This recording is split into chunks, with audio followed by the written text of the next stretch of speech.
Olá, sejam bem-vindos a mais um vídeo aqui do nosso canal. Hoje nós vamos continuar com o nosso especial sobre Jesus e seus milagres. Nós começamos há alguns vídeos atrás, hoje nós estamos no terceiro vídeo. Nós vamos aqui trazer alguns versículos, alguns textos que vão nos relembrar de algumas passagens que mostram Jesus operando maravilhas, operando milagres e sempre trazendo o bem na vida das pessoas que estavam ao redor dele. É muito importante a gente lembrar de todos esses milagres e de todas as coisas que Jesus fez, que estão relatadas aqui na Bíblia, porque essa lembrança, isso nutre e alimenta a nossa fé. Principalmente nos momentos em que nós estivermos mais desanimados, é imprescindível que a gente faça uma busca na nossa memória e lembre das coisas maravilhosas que Jesus já fez na vida de outras pessoas, na nossa própria vida, e que a gente lembre que Ele é o mesmo de ontem, é o mesmo de hoje e sempre será o mesmo, ou seja, a capacidade dele não mudou, o poder dele não mudou, a autoridade dele não mudou. Aquilo que ele fez no passado, ele pode fazer na nossa vida e ele continuará fazendo. Mas nós vamos ver de que maneira que Jesus opera os seus milagres em várias áreas da nossa vida, áreas distintas, milagres que vão trazer resoluções para muitos sentidos na vida daquele que recebe. E de que maneira que nós podemos participar desses milagres?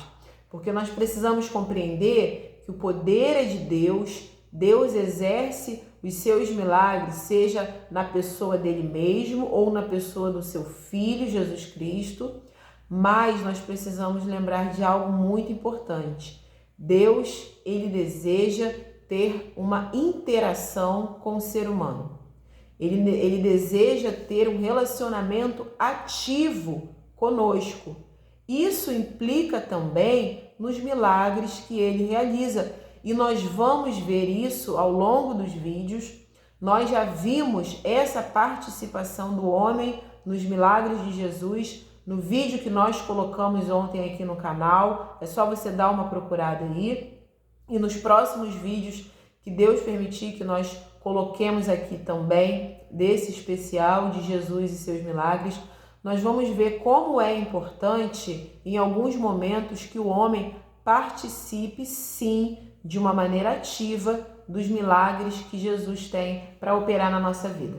Então nós vamos começar a ler agora o livro de Mateus no capítulo 8. Nós vamos ler alguns versículos, eu vou começar a ler a partir do versículo 23. Vou dar uma pausada para a gente poder analisar de uma maneira mais profunda o que o texto está nos trazendo. Mas antes de começar a leitura, eu gostaria de pedir, se você ainda não se inscreveu no nosso canal, que você se inscreva e que você também crie o hábito de compartilhar os nossos vídeos. Você vai estar ajudando muito, fazendo com que outras pessoas que ainda não conhecem esse canal, que elas passem a receber esse conteúdo, que com certeza vai ajudá-las nos seus momentos de fé meio abalada, momentos de dúvida, momentos de angústia, momentos de tristeza, de luto, momentos onde elas se sentem sozinhas. Então você vai estar ajudando essas pessoas, levando a palavra de Deus até elas, compartilhando os nossos vídeos. Dito isso, vamos começar a nossa leitura lá no livro de Mateus, no Novo Testamento, a partir aqui do versículo 23, no capítulo 8. Então, entrando ele no barco, seus discípulos o seguiram, e eis que sobreveio no mar uma grande tempestade, de sorte que o barco era varrido pelas ondas. Entretanto, Jesus dormia. Mas os discípulos vieram acordá-lo, clamando: Senhor, salva-nos, perecemos. Perguntou-lhes então Jesus: por que sois tímidos, homens de pequena fé? E levantando-se, repreendeu os ventos e o mar, e fez-se grande bonança. E maravilharam-se os homens, dizendo: quem é este que até os ventos e o mar lhe obedecem? Então vamos parar aqui no versículo 27. Essa passagem é muito conhecida. Jesus estava num barco, ele estava com os seus discípulos e Jesus estava dormindo nesse momento.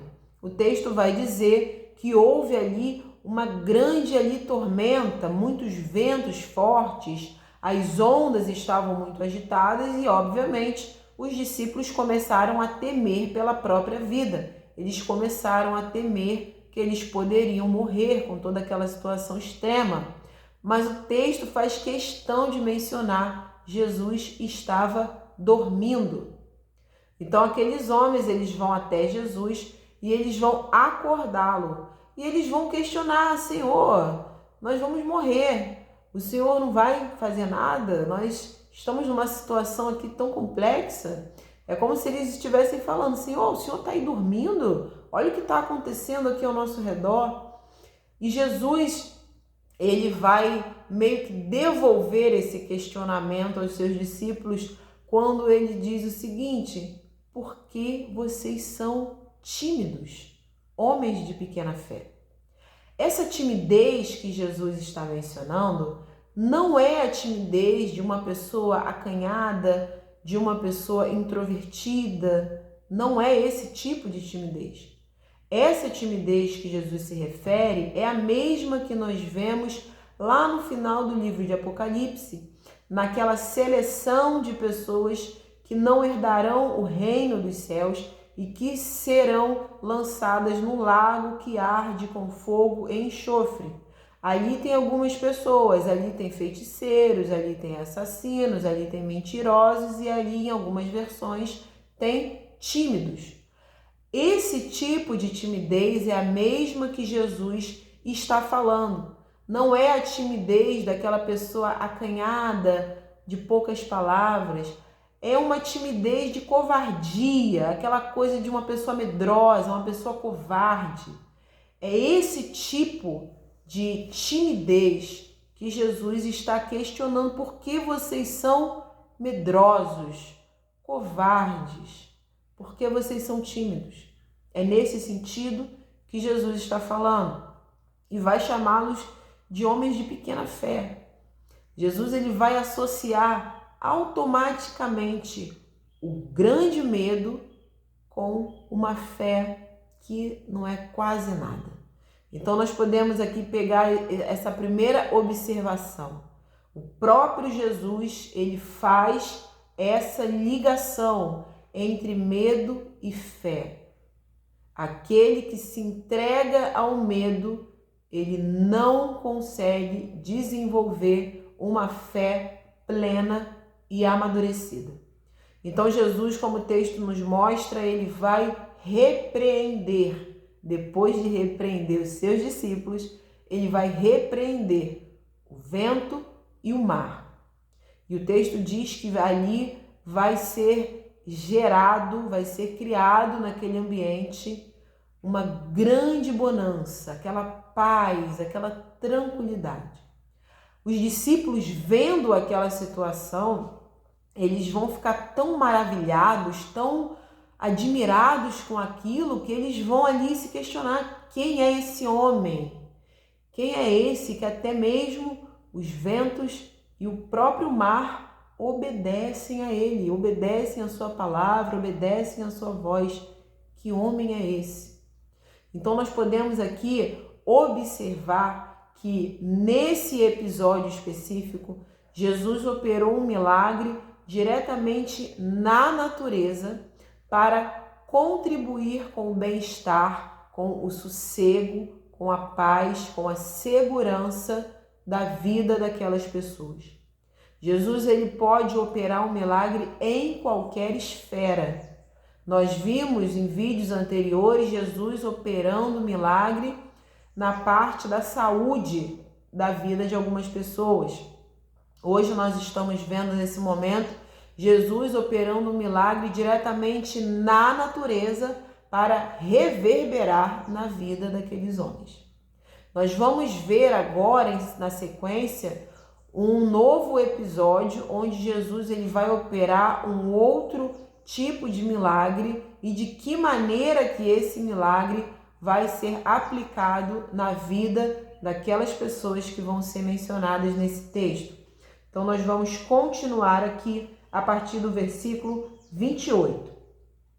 Tendo ele chegado à outra margem, a terra dos Gadarenos, vieram-lhe ao encontro 2 endemoninhados, saindo dentre os sepulcros, e a tal ponto furiosos, que ninguém podia passar por aquele caminho. E eis que gritaram: que temos nós contigo, ó Filho de Deus? Vieste aqui atormentar-nos antes do tempo? Ora, andava pastando não longe deles uma grande manada de porcos. Então os demônios lhe rogavam: se nos expeles, manda-nos para a manada de porcos. Pois ide, ordenou-lhes Jesus. E eles, saindo, passaram para os porcos, e eis que toda a manada se precipitou despenhadeiro abaixo, para dentro do mar, e nas águas pereceram. Fugiram os porqueiros e, chegando à cidade, contaram todas essas coisas e o que acontecera aos endemoninhados. Então a cidade toda saiu para encontrar-se com Jesus e, vendo, lhe rogaram que se retirasse da terra deles. Então vamos observar aqui o que vai acontecer nessa passagem e de que maneira que dessa vez Jesus vai operar o seu milagre. Eles estavam dentro do barco, nós vimos na passagem anterior toda aquela tormenta, aquele medo. Jesus repreende os ventos, o mar, faz toda aquela mansidão, aquela tranquilidade. Aí o texto vai dizer que eles chegaram a outra margem. E lá vieram ao encontro de Jesus 2 endemoninhados. Esse termo, endemoninhados, se refere a uma pessoa que está com um ninho de demônios em si. Ela não está apenas, como se já não fosse o suficiente, ela não está apenas com um espírito demoníaco, ela está com um ninho de demônios nela. Então vieram 2 homens endemoninhados. O texto vai dizer que eles estavam ali saindo dos sepulcros, sepulcros aonde colocavam os corpos. Era aquela área ali como se fosse o que nós conhecemos como cemitério. Eles estavam vindo ali dos sepulcros, aonde era comum que se colocassem ali os corpos das pessoas que tinham morrido. Para vocês verem a situação que aqueles homens se encontravam, a degradação que a vida deles estava, e era naquele local aonde eles estavam ali transitando. O texto vai dizer também que eles estavam tão furiosos por conta da possessão demoníaca que não podia ninguém passar por aquele caminho, porque eles estavam muito violentos, muito furiosos. Nós vemos aqui que enquanto Deus, a Bíblia nos apresenta Deus como um Deus de paz, amor, tranquilidade, sossego, calmaria, a gente vê o oposto.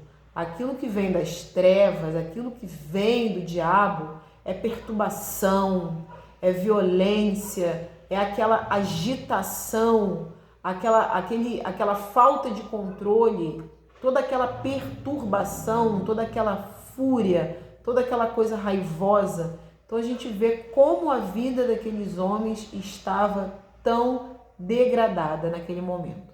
E aí o texto vai seguir e vai dizer que esses homens eles vão começar a gritar para Jesus o seguinte: que temos nós contigo, ó Filho de Deus? Vieste aqui nos atormentar antes do tempo? Que tempo é esse? Aqueles demônios que estavam gritando através daqueles homens, porque na verdade quem estava ali tentando afrontar a Jesus eram os demônios que estavam ali dominando aqueles homens. Esse tempo que eles estão se referindo é o tempo em que o diabo e os seus serão condenados e não sairão mais da sua condenação. Eles serão ali colocados no lugar da sua condenação e de lá eles não sairão mais. Então, esse tempo do fim é que é o tempo que eles estão se referindo com Jesus. Você veio aqui nos atormentar antes dessa hora? Você veio aqui nos atormentar antes desse tempo se cumprir? Então, eles estavam ali afrontando Jesus. E aí o texto vai dizer que ali perto tinha uma manada de porcos, uma grande manada, e estava sendo ali cuidada pelos porqueiros, pelos homens, pelas pessoas que estavam cuidando daqueles animais.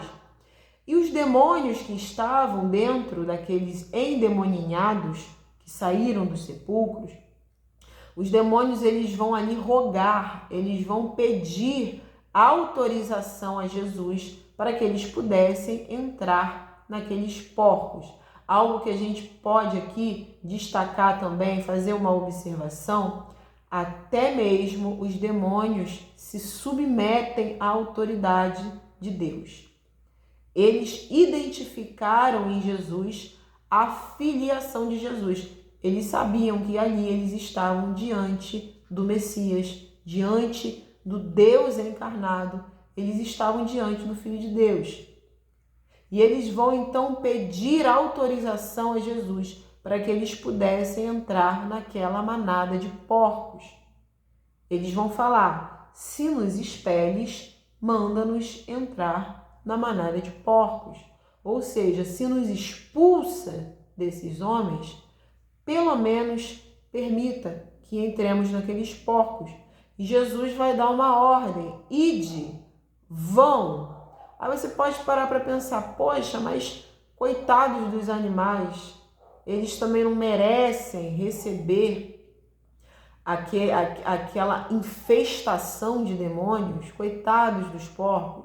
Mas a gente precisa compreender que toda vez em que tiver o homem e o animal, e Deus estiver numa situação que escolher, ele sempre vai priorizar a vida do ser humano, que foi feito à sua imagem e à sua semelhança. Foi para salvar a vida do ser humano que Deus entregou Jesus Cristo para morrer. Não foi para salvar a vida dos animais. Deus tem amor por toda a sua criação. Ele cuida e ele zela de toda a sua criação, mas ele nunca vai observar mais a vida de um animal. Ele nunca vai valorizar mais a vida de um animal no lugar da vida de um ser humano. Então, dito isso, aqueles demônios eles vão entrar na manada de porcos e aquela manada, você imagina, estamos falando ali de ninhos de demônios. Então, aquela manada ela vai começar a ficar perturbada, agitada, vai começar aquele alvoroço e eles vão se precipitar ali naquele despenhadeiro que tem ali. Então, eles vão cair despenhadeiro abaixo e lá embaixo eles vão morrer afogados porque eles vão cair no mar e eles vão perecer ali. Os homens que cuidavam dos porcos, como nós vimos no texto, eles vão ficar assustados com toda aquela situação e eles vão correr, vão fugir para a cidade e eles vão falar para as pessoas tudo que eles viram, tudo que aconteceu ali, o que aconteceu com aqueles endemoninhados. E então as pessoas da cidade, elas vão vir até onde Jesus estava, eles vão todos sair da cidade, eles vão ficar ali também chocados com toda aquela situação, aterrorizados, e eles vão pedir para que Jesus saísse da cidade deles. Olha só que absurdo. Jesus acabou de operar um grande livramento na vida de dois homens que provavelmente era ou filho, irmão, amigo, primo, vizinho de algum daqueles que vieram pedir a saída de Jesus. A gente precisa compreender que a nossa participação na operação que Jesus vai fazer no milagre na nossa vida, ela não se resume apenas no momento em que Jesus está operando o milagre na nossa vida, mas existe o pós-milagre também. A nossa gratidão. Imagina Jesus trazer um grande livramento para a sua vida e depois você dizer, tá, agora sai, se afasta de mim, por favor. Isso é uma tremenda ingratidão. Isso é um tremendo desrespeito, afronta contra Deus.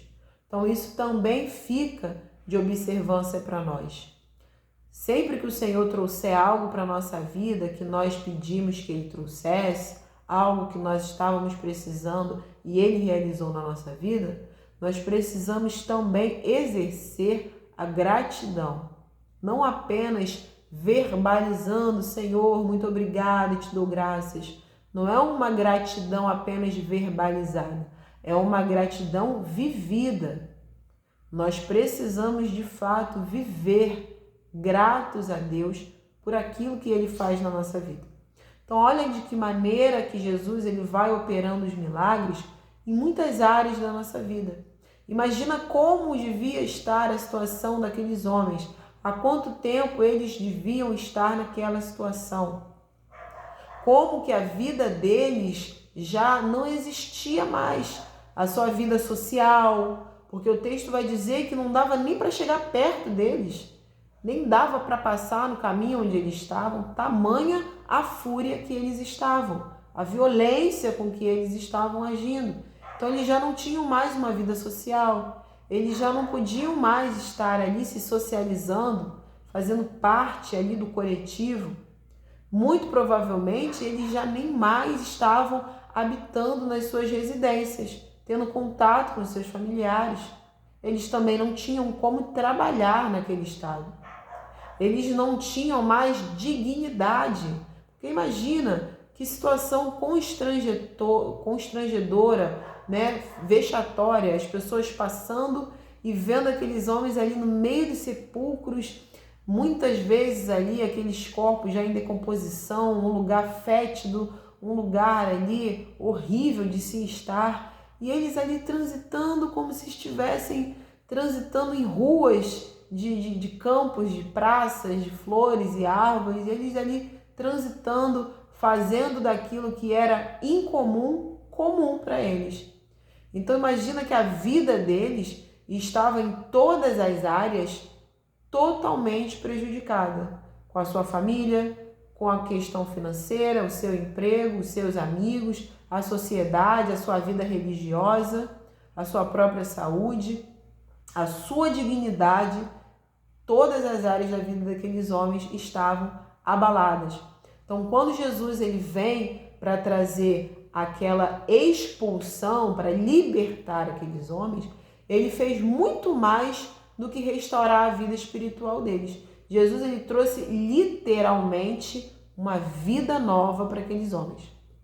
Você compreende que quando a gente vê esse detalhe que o texto faz questão de trazer, que eles estavam ali saindo dos sepulcros, isso é algo importante para a gente compreender, porque a morte, ela nada mais é do que uma separação daquilo que está vivo, daquilo que já morreu.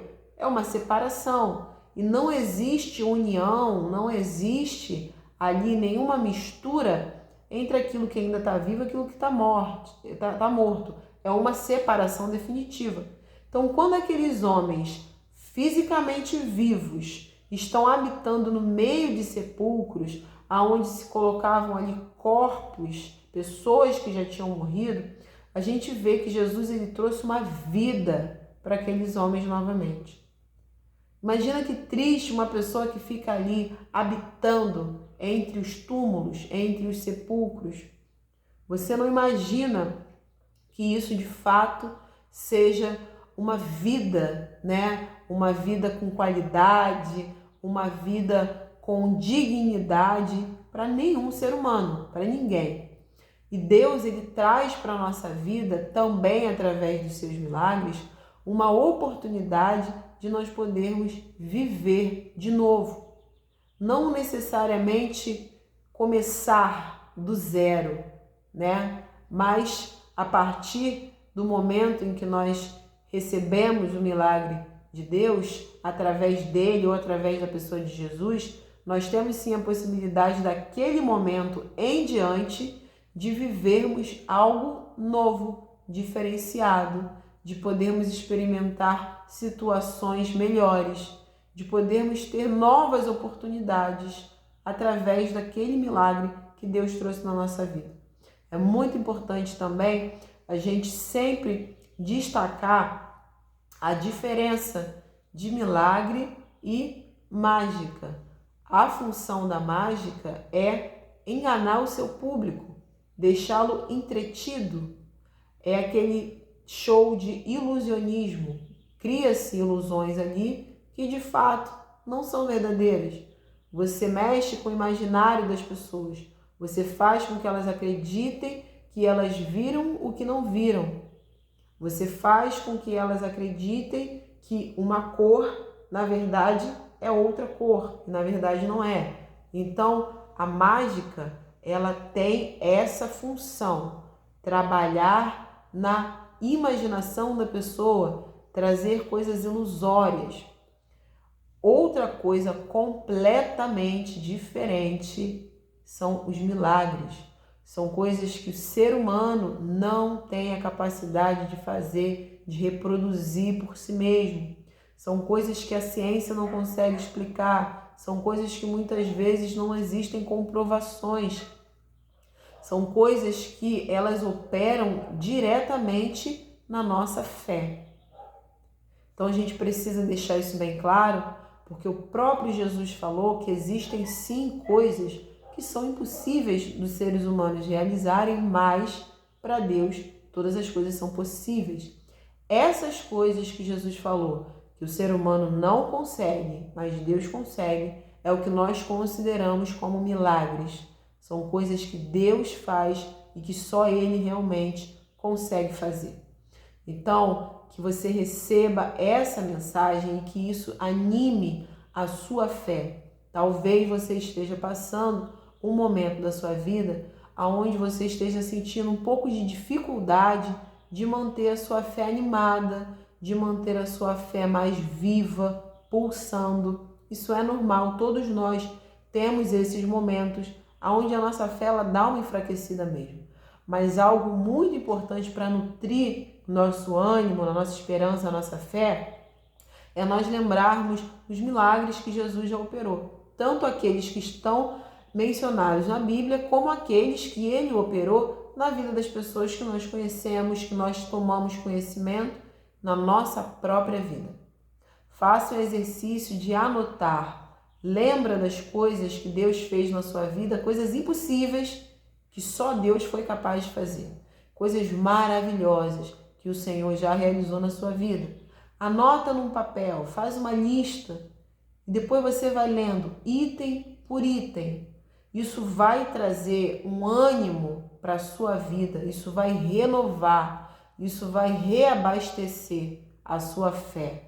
Você vai lembrar de coisas que Deus fez na sua vida e você vai lembrar que a capacidade, a autoridade de Deus não mudaram. Desde o último milagre que Ele realizou na sua vida até o dia de hoje, Deus ele não mudou. O poder, a capacidade, a autoridade dele não mudam.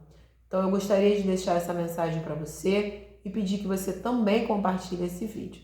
E se Deus permitir, até os próximos vídeos. Muito obrigada pela sua companhia até aqui. Que Deus te abençoe.